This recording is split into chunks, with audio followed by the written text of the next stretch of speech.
ঘোষ ঠাকুরের শুভ তিরুভাব তিথি, পাপমোচনী একাদশী, তাই আপনারা শ্রবণ করবেন।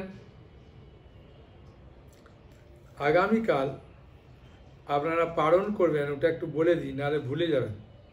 5:33 থেকে 9:39 মধ্যে পালন করবেন। 5:33 থেকে 9:39 মধ্যে, হ্যাঁ, 6টা থেকে 9টার মধ্যে করুন, হ্যাঁ, তাই না, সবথেকে ভালো।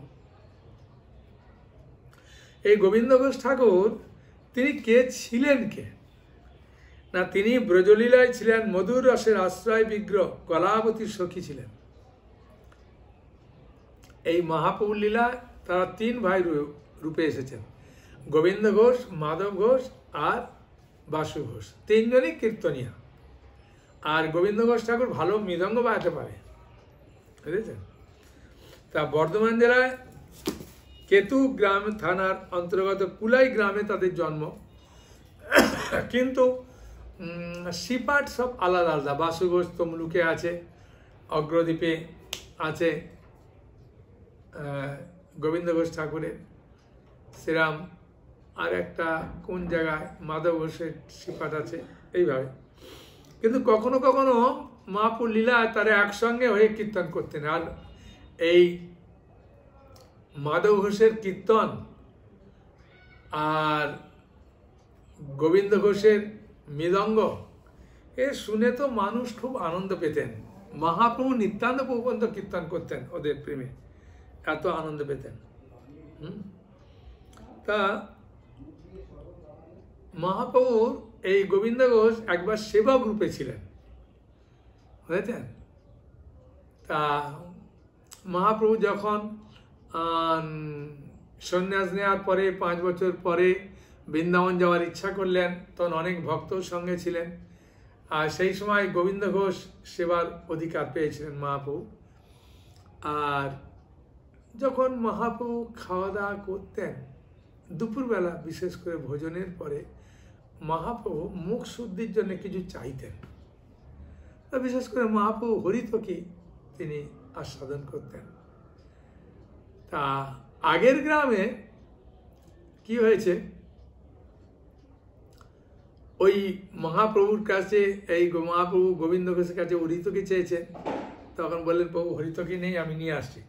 বলে গ্রামে খুঁজতে গেছে, খুঁজে খুঁজে একটা বাড়িতে বেশ কয়েকটা হরিতকি পেয়েছে। তাই এসে দিতে প্রভুর বিশ্রামের দেরি হয়ে গেছে। তাই তিনি চিন্তা করলেন এবার প্রভু চাইলেই দেব, তাই খুঁটে বেঁধে রেখেছেন। তো প্রভু খাওয়া দাওয়ার পরে বলছেন, গোবিন্দ আমাকে মুখ শুদ্ধি কিছু দেবে না? বুঝে হ্যাঁ হ্যাঁ প্রভু দিচ্ছি দিচ্ছি বলে আঁচল থেকে একটা হরিতকি বার করে প্রভুকে দিয়েছেন। হ্যাঁ, আগে ধুয়ে রেখেছিলেন। মহাপ্রভু বললেন, গোবিন্দ গতকাল এত দেরি হলো, আজকে এত তাড়াতাড়ি, ব্যাপারটা কি? বললে, প্রভু গতকাল আমাকে অনেক খুঁজে খুঁজে এই হরিতকি পেতে হয়েছিল, আপনার বিশ্রামে অনেক কষ্ট হয়েছিল। সেই জন্য প্রভু সেবকের কাজ, প্রভু সেবা করার জন্যে তাড়াতাড়ি দেওয়া।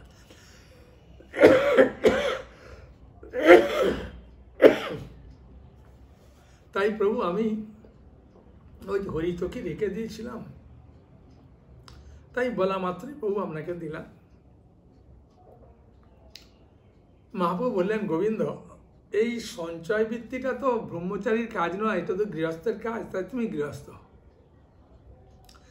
এখন যে কেউ প্রশ্ন করবে, আমাদেরও মনে প্রশ্ন, যে আত্মেন্দ্রিয় প্রীতিবাঞ্ছা তারে বলে কাম, কৃষ্ণেন্দ্রিয় প্রীতি ইচ্ছা ধরে প্রেম নাম। তাহলে এই শ্লোকটা কি ব্যাখ্যা অন্যরকম হয়ে গেল? গোবিন্দ তো নিজের স্বার্থে রাখেননি, মহাপ্রভু সেবার জন্য রেখেছেন। তাহলে মহাপ্রভু তাকে কেন এরকম বললেন? না, মহাপ্রভু তার প্রিয় ভক্তের মাধ্যমে তিনি কোনো লীলা প্রকট করতে চান। ভগবানের যে ইচ্ছা কি সেটা আমরা বিচার করতে পারবো না। তাই ভগবান যা করেন সেটা ধর্ম, আর ভগবান যেটা বলে না বা করে না সেটা অধর্ম। তাই ভগবানের ইচ্ছাকে আমরা ধর্ম বলে মেনে নেওয়াটা আমাদের হচ্ছে বাঞ্ছনীয় কাজ। ভগবান তার মাধ্যমে একটা লীলা প্রকাশ করবেন, নাহলে অগ্রদীপকে কে চিনত? গোবিন্দ ঘোষ ঠাকুরের নাম এত মাহাত্ম্য কি করে যেত? ভগবান যে ভক্তের প্রতি কত করুণাময়, কত বাৎসল্যময়, সেটা প্রকাশ হতো না, তাই না? তাই মহাপ্রভু তিনি গোবিন্দ ঘোষকে বললেন যে এখানে থেকে তুমি হরিভজন করো আর গৃহস্থ ধর্ম পালন করো। মহাপ্রভুকে ছেড়ে কে যাবে? কার এরকম হৃদয়ে আছে যে মহাপ্রভুকে ছেড়ে আমি আনন্দ পাবো? তাই তিনি প্রচন্ড কান্নায় ভেঙে পড়লেন, প্রভুর চরণে খুব আকুতি মিনতি করলেন। প্রভু বললেন, গোবিন্দ আমি যেটা বলে দিয়েছি সেটা কোনো নেই, তবে তুমি এখানে অবস্থান করো, হ্যাঁ আমি তোমার কাছে আসব, ঠিক আছে? তোমার কোনো চিন্তার কারণ নেই। গোবিন্দ আছেন একটা কুটির বেঁধে, পাশেই গঙ্গা, তিনি প্রতিদিন গঙ্গা স্নান করতে যান। মহাপ্রভু তার দলবল নিয়ে যেতেন, যেখানে দুপুর হতো সেখানে অবস্থান করতেন, আর সেখানেই পাড়া থেকে বিভিন্ন চাল ডাল নিয়ে এসে, সবজি নিয়ে এসে রান্না করে ভোগ নিবেদন করে প্রসাদ পেতেন। এটা মহাপ্রভুর দলে সবাই করতেন। তা মহাপ্রভু অন্য গ্রামে চলে গেলেন, যেতে যেতে রামকেলি গেলেন। রামকেলিতে গিয়ে রূপ আর সনাতনকে কৃপা করলেন, করে কানাই নাটসারা গেলেন। কানাই নাটসারা যাওয়ার পরে সনাতন গোস্বামী বলেছিলেন যে প্রভু এই এত পরিপাটি নিয়ে বৃন্দাবনের পরিবেশকে নষ্ট করার জন্য না গেলে ভালো।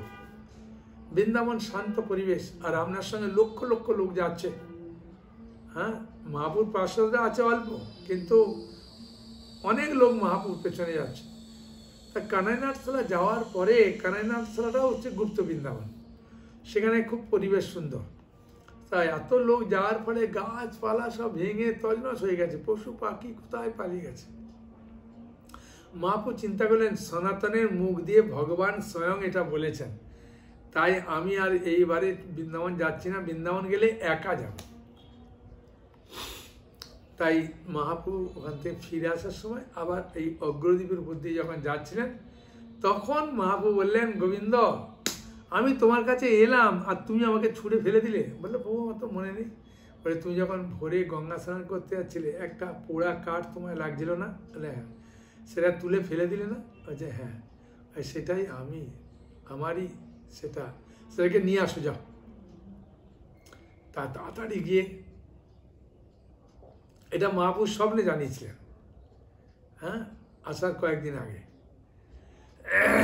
তা গোবিন্দ তাড়াতাড়ি করে সেই গঙ্গার পাড়ে ফেলে দেওয়া কাঠটাকে, কাঠ নয় তো, এটা একটা শিলা, কষ্টি পাথরের, খুব সুন্দর অপূর্ব শিলা, কালো রঙের।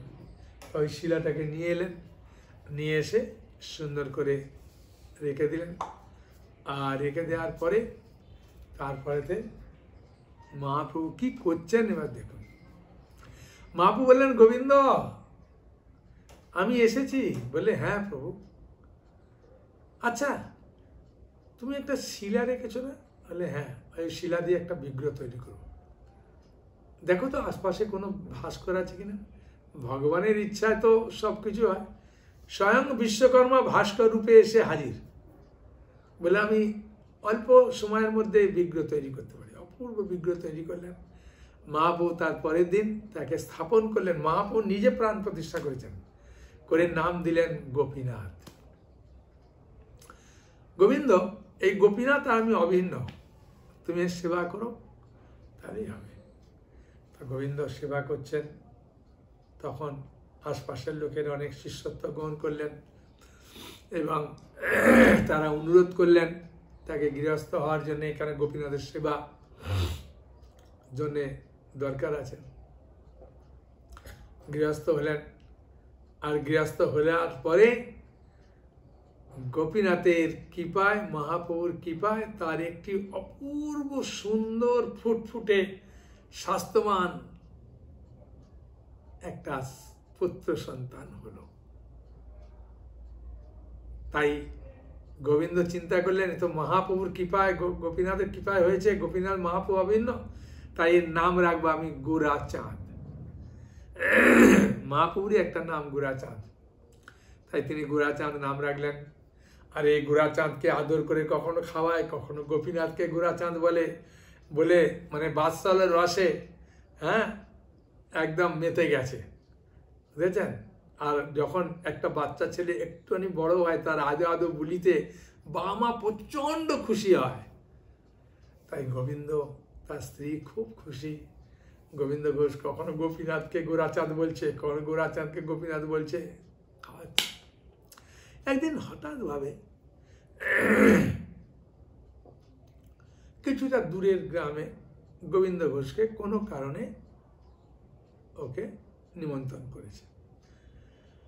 সেই নিমন্ত্রণ রক্ষার জন্য গোবিন্দ ঘোষ সেখানে গেছেন। যাওয়ার আগে স্ত্রীকে বলেছেন, দেখো গোপীনাথকে ভোগ লাগাবে এই আমার ছেলে গোরাচাঁদ, তুমি গোরাচাঁদকে ভালো করে ভোগের প্লেটটা সাজিয়ে দিও। তা গোরাচাঁদ বললেন, বাবা ঠিক আছে। আর বাবা ভোগ লাগায় এইসব দেখে তো, শুনে মন্ত্রতন্ত্র, তাই গিয়ে মন্ত্রতন্ত্র বলে ভগবানকে বলছে, দেখছে খাচ্ছে না। বলছে, আরে বাবা রোজ লাগায়, তুমি খাও, আর আজকে আমি লাগাচ্ছি খাচ্ছ না, বাবা মা মারবে, মাও বকা দেবে, খাও খাও। বলে বাচ্চার প্রেমটা খুব সরল, আমাদের প্রেমটা কুটিল। বাচ্চা খুব সরল, ওই জন্য বকা দেন, যা কোনো মান অভিমান নেই বাচ্চা। তাই যখন সে কান্না করে গোপীনাথকে বারবার বলছেন, গোপীনাথ খেতে শুরু করেছেন। অল্প খেয়েছেন, গোরাচাঁদ বলছেন, না সবটা খেয়ে নাও। সবটা খেয়েছে, জল খাইছে, সব কিছু একদম থালা পরিষ্কার করে গোরাচাঁদ গিয়ে মাকে বলছে, মা মা এনা। তার মা চিন্তা করলো, বাচ্চা ছেলে খিদে পেয়েছে, নিজেই খেয়ে নিয়েছে। ওর বাবা তো কতদিন ভোগ লাগায়, কোনোদিনও তো এরকম মুছে খায় না, তা আজকে ও নিজেই খেয়ে নিয়েছে আর কি। বলে, বাবা কি হলো? বললো, গোপীনাথ খেয়েছে। কিন্তু এই গোপীনাথ একটা শর্ত করেছিল, আমি খেতে পারি, এই খাওয়ার কথা তুমি যদি বলো রক্ত বমি করে তুমি মারা যাবে। হ্যাঁ, এখন গোপীনাথের মা, এই গোরাচাঁদের মা তাকে বারবার অনুরোধ করছে, বাবা সত্যি করে বল, কি হলো বল, তুই তো এতটা অন্ন খেতে পারিস না, এত কিছু কি হয়েছে বল, খুলে বল।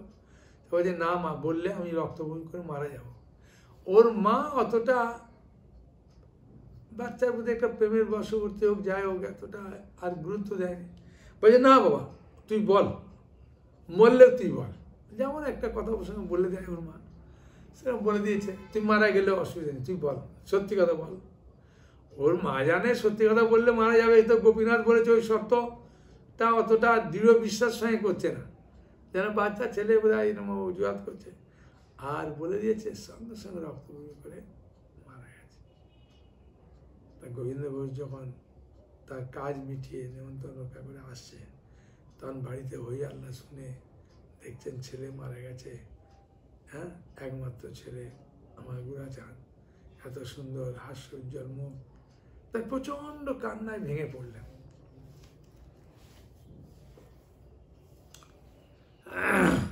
এবং গোপীনাথকে ভোগ লাগানো পর্যন্ত বন্ধ করে দিলেন। সব কিছু কাজ করলেন, করার পরে ভোগ লাগানো বন্ধ করে যে গোপীনাথ কয়েকদিন বাদে বলছেন, গোবিন্দ গোবিন্দ আমি থাকতে পারছি না, একটু কিছু খেতে দাও। বলছে, কি দরকার ছিল আমার ছেলেটাকে মারা? তোমার কি আমি কোনো দিকে কম করেছি? তুই কোন স্বার্থে আমার ছেলেটাকে মারলে? কি ব্যাপার? হ্যাঁ, তো বলছি, দেখ তুই আমাকে উচ্ছিষ্ট প্রেম দিচ্ছিলিস, তোর ছেলেকে কখনো গোরাচাঁদ বলছিস, গোপীনাথ বলছিস, আমাকে গোরাচাঁদ বলছিস। হ্যাঁ, তার তোর উচ্ছিষ্ট প্রেম আমি তাদের সন্তুষ্ট হইনি রে। হ্যাঁ,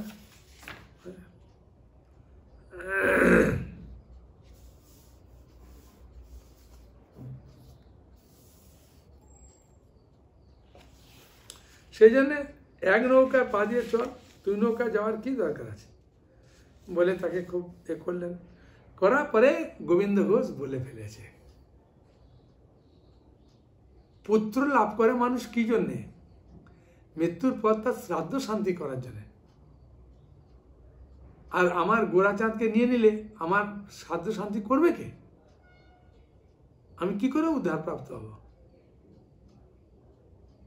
তখন ভগবান বলছেন, গোবিন্দ,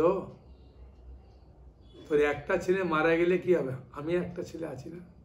ও তুমি তো পাথরের বিগ্রহ। আমি যদি পাথরের বিগ্রহ হই, তোর সঙ্গে কথা বলছি কি করে? ও তাই তো, তাই আমি কথা দিচ্ছি, আমি তোর শ্রাদ্ধ শান্তি করব, ঠিক আছে? ঠিক আছে। গোবিন্দ মেনে নিলেন। মেনে নিয়ে গোপীনাথের সেবা করতে শুরু করলেন। তারপর তার স্ত্রীও মারা গেলেন। ইতিমধ্যে গোবিন্দ চিন্তা করছেন যে আমি একদিন মারা যাব, আমার শ্রাদ্ধ শান্তি করবে তো? তাই এরকম ভাবে চিন্তা ভাবনা করছেন। কিন্তু অন্যদিক থেকে বিশ্বাসও আছে যে ভগবান যখন বলেছেন তার বাক্য কখনো মিথ্যা হয় না। তাই গোবিন্দ ঘোষ যখন এই জগৎ থেকে অপকর লীলা করলেন,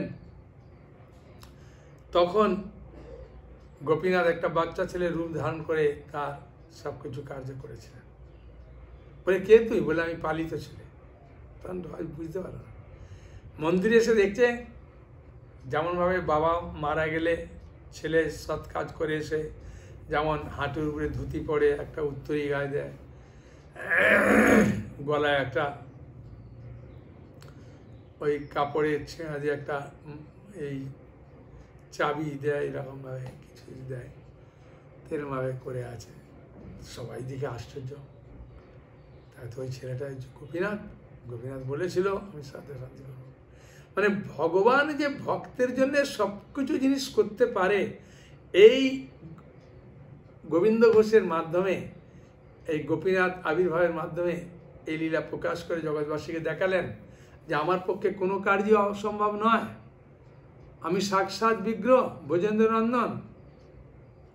হ্যাঁ, বিগ্রহ আমি নই। বলে না, বিগ্রহ নও তুমি, সাক্ষাৎ ব্রজেন্দ্র নন্দন। ছোট বিপ্র বলছিলেন বড় বিপ্রকে। সত্যি করে তাই।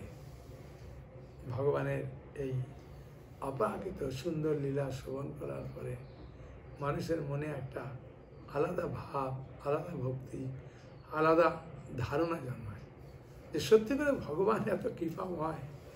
জগৎবাসীর কল্যাণের জন্যে ভগবান এই অর্চা বিগ্রহ রূপে এসেছেন।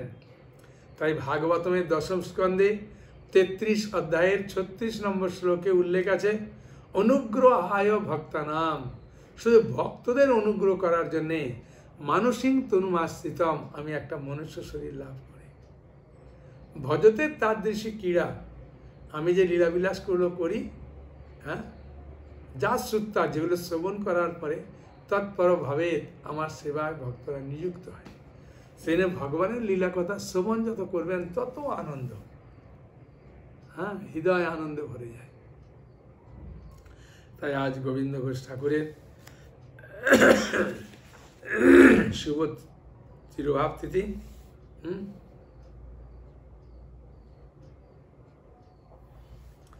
তাই আমরা শ্রবণ করে খুব আনন্দ পেলাম যে ভগবানের এই লীলার মাধ্যমে আমাদের মতো বদ্ধজীবকে শিক্ষা দেয় কিভাবে ভগবানের প্রতি আমাদের ভক্তি করতে হয়, বিশ্বাস করতে হয়। একটা গোপীনাথের গান গাই, তারপরে একাদশী মাহাত্ম্য বলবো। হ্যাঁ, ঠিক আছে।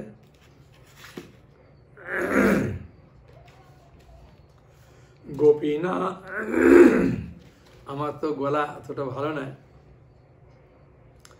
তবু আমার মনের ইচ্ছা যে গোপীনাথকে একটা গান শোনায়। হ্যাঁ, এই অগ্রদ্বীপে আজকে লাখ লাখ লক্ষ লক্ষ লোক এসেছেন, কাকেও নিমন্ত্রণ করেনি, বিনা নিমন্ত্রণে আসছে। বিভিন্ন জায়গা থেকে ক্যাম্প হচ্ছে, খিচুড়ি খাওয়াচ্ছে, কীর্তন হচ্ছে, ভজন হচ্ছে, গঙ্গা স্নান করছে, আর গোপীনাথকে সুন্দরভাবে দর্শন করছে। পরবর্তীতে রাধারানী নিয়ে আসা হয়েছে। তাই তাই রাধা গোপীনাথ বলা হয়। এটা বর্ধমান জেলা। আপনি কাটোয়া, হাওড়া কাটোয়া যে লাইন আছে, ওখানে অগ্রদ্বীপ স্টেশন আছে, ওখান থেকে নেমে যেতে পারেন। বা যদি আপনি রোডে আসবেন তাহলে বহরমপুরের যে রোড, সেখানে বেতুয়া নয় বলে একটা জায়গা আছে, ওখান থেকেও টোটো ফোটো যায়, এরকম যায়। আর এখন তো অনলাইনের যুগ, বললেই আপনাকে অনলাইন দেখিয়ে দেবে কোথায় আছে না আছে। গোপীনাথ মম নিবেদন শুন, বিষয়ী দুর্জন সদা কামরত, কিছু নাই মোর গুণ। গোপীনাথ আমারও ভরসা তুমি, তোমারও চরণে লইনু শরণ, তোমারও কিঙ্কর আমি। গোপীনাথ কেমনে শোধিবে মোরে, না জানি ভকতি কর্মে জড়মতি, না জানি ভকতি কর্মে জড়মতি, পড়েছি সংসার ঘোরে, পড়েছি সংসার ঘোরে। গোপীনাথ সকলি তোমার মায়া,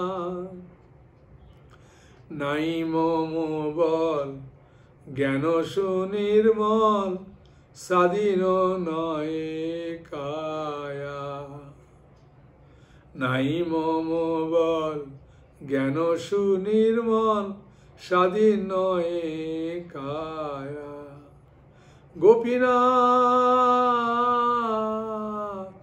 নিয়ত চরণে স্থান, মাগে পামর কাঁদিয়া কাঁদিয়া, করেছে করুণা দান। মাগে পামর কাঁদিয়া কাঁদিয়া, করায়ে করুণা দান। গোপীনাথ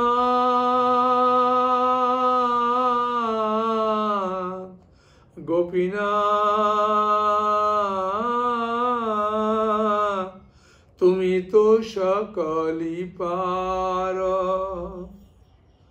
দুর্জনে তারিতে তোমারও শকতি, কে আছে পাপীর আর। দুর্জনে তারিতে তোমারও শকতি, কে আছে পাপীর আর। গোপীনাথ গোপীনাথ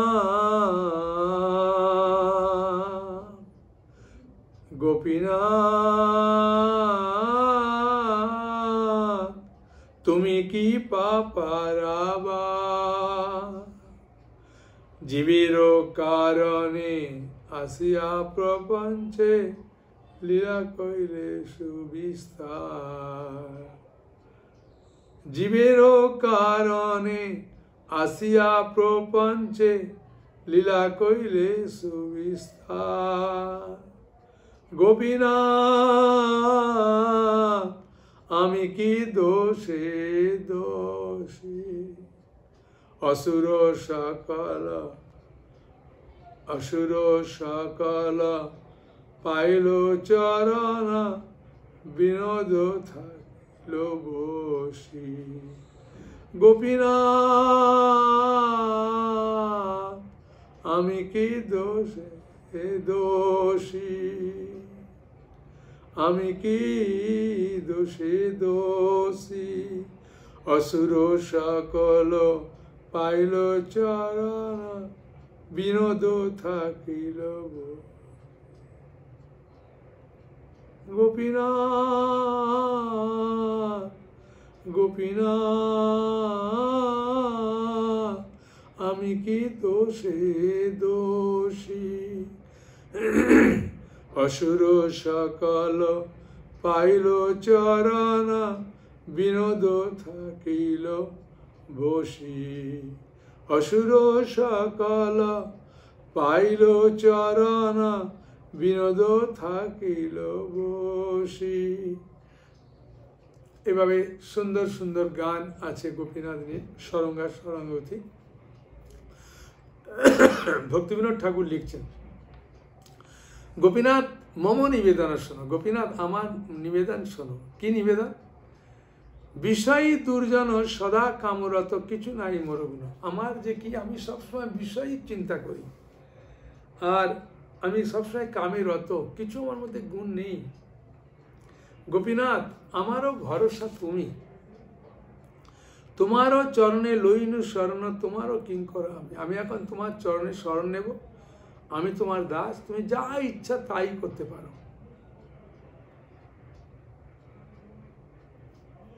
গোপীনাথ কেমনে সদিবে মরে, গোপীনাথ কেমনে সদিবে মোরে। আমায় কিভাবে শোধন করবেন প্রভু? আমার হৃদয় সবসময় কামে রত, কিছু আমার গুণ নেই।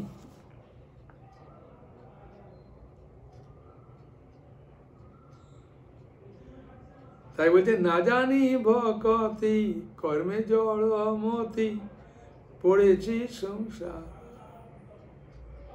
পড়েছি সংসার ঘরে। এই সংসার ঘরের মধ্যে পড়ে আমি হাবুডুবু খাচ্ছি, আমি বুঝতে পারছি না যে এখান থেকে আমাকে উদ্ধার হতে হবে। তোমারও চরণে লইনু শরণ, তোমারও কিঙ্কর আমি। এখন তোমার চরণে শরণ নিয়েছি, আমি তোমার দাস, তোমার যা ইচ্ছা তাই করো। গোপীনাথ কেমনে সদিবে মোরে, না জানি ভকতি কর্মে জড়মতি, পড়েছি সংসার ঘোরে। আমি সংসার সমুদ্রে পতিত হয়েছি প্রভু, আমার ভক্তি নাই, কিছু নেই। হ্যাঁ, তাই আমার রাত দিন আমি কি করবো? আমার জ্ঞান শুনিবে, আমার সুন্দরভাবে বুদ্ধিও নেই। হ্যাঁ,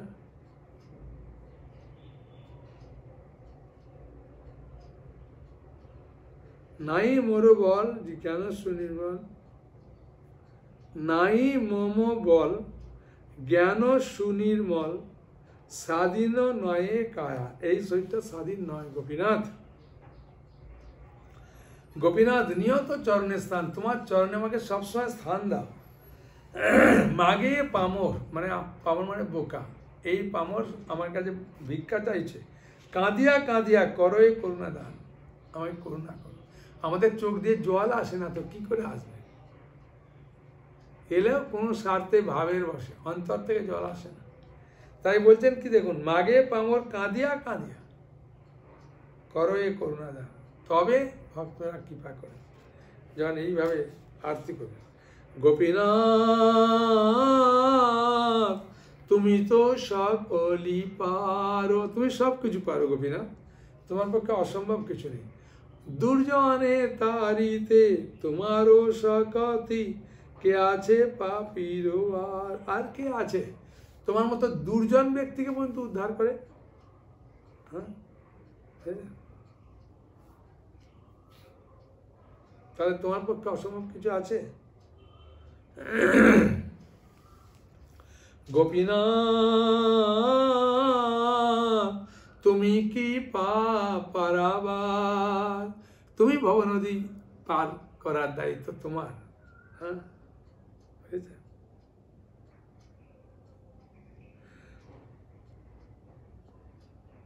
দুর্জনের তারিতে,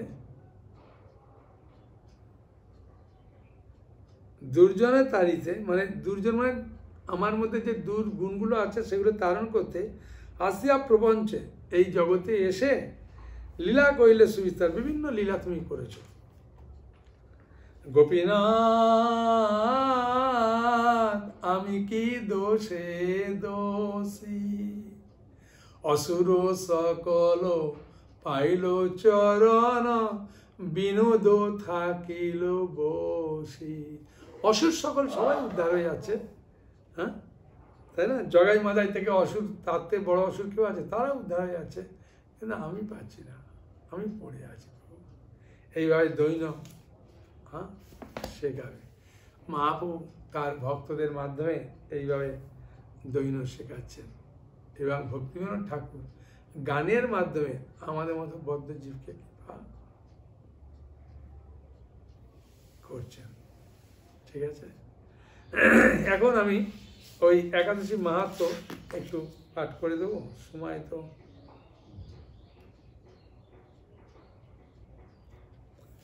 একটু পাঠ করে দিই। পাপমোচনী একাদশী পালন করবেন 5:33 থেকে 9:39 মধ্যে। হ্যাঁ ঠিক আছে, এখন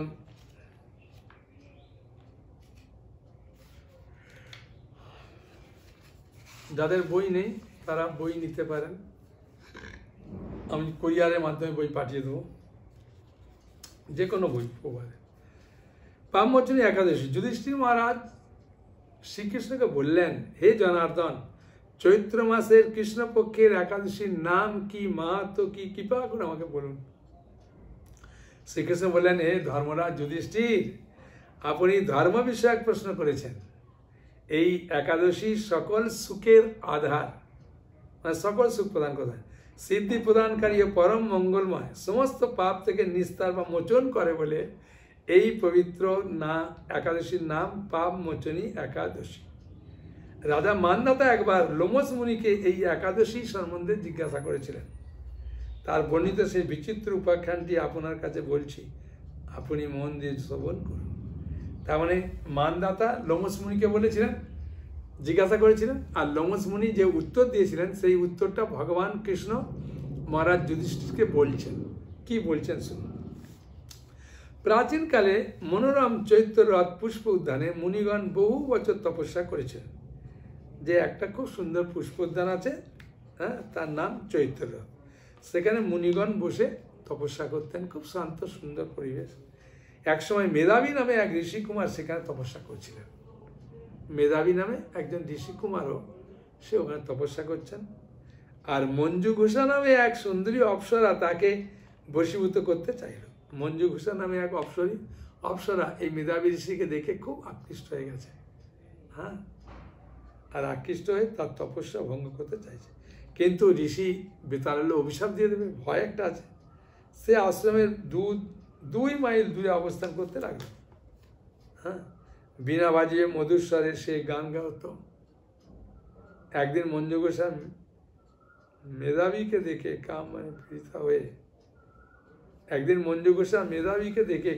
পীড়িত হয়ে এদিকে ঋষি মেধাবী ও অপ্সরার অনুপম সৌন্দর্যে মুগ্ধ হন। সেই অপ্সরা মুনি নানা ভাব, মানে মেধাবী ঋষিকে দেখে যেমন অপ্সরা আকৃষ্ট হয়েছে, হ্যাঁ, মঞ্জু ঘোষা অপ্সরা, আর মেধাবী ঋষিও মঞ্জু ঘোষাকে দেখে আকৃষ্ট হয়ে গেছে, হ্যাঁ, তার গান নাচ তাল দেখে। এখন দুজনে কামক্রীড়া জন্যে একসঙ্গে থাকলো। বহু বছর অতিক্রম করলো। মুনির আচার ভ্রষ্ট হয়েছে, অপ্সরা দেবলোকে ফিরে যেতে মনস্থ করলো। একদিন মঞ্জু ঘোষা মেধাবী মুনিকে বললেন, হে প্রভু, এখন আমাকে নিজের গৃহে যাবার জন্য অনুমতি প্রদান করুন। কিন্তু মেধাবী ঋষি তপস্যা কিরমভাবে রত ছিলেন দেখুন, এমন ঘরে ছিলেন, তিনি কামের বশবর্তী হয়ে বলছেন না, তিনি অন্য ভাবের স্তরে বলছেন, হে সুন্দরী, তুমি তো সন্ধ্যাকালে আমার কাছে এসেছো, প্রাতকাল পর্যন্ত আমার কাছ থেকে যাও।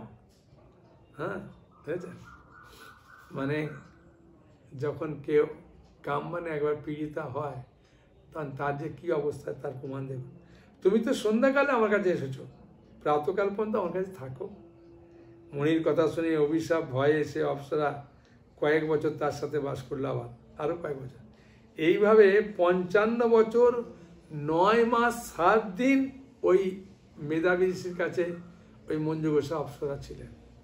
কিন্তু মুনিবার বলছেন যেন সন্ধ্যাকালে এসেছো, মানে এখনো ওনার ঠিক তৃপ্তি হয়নি।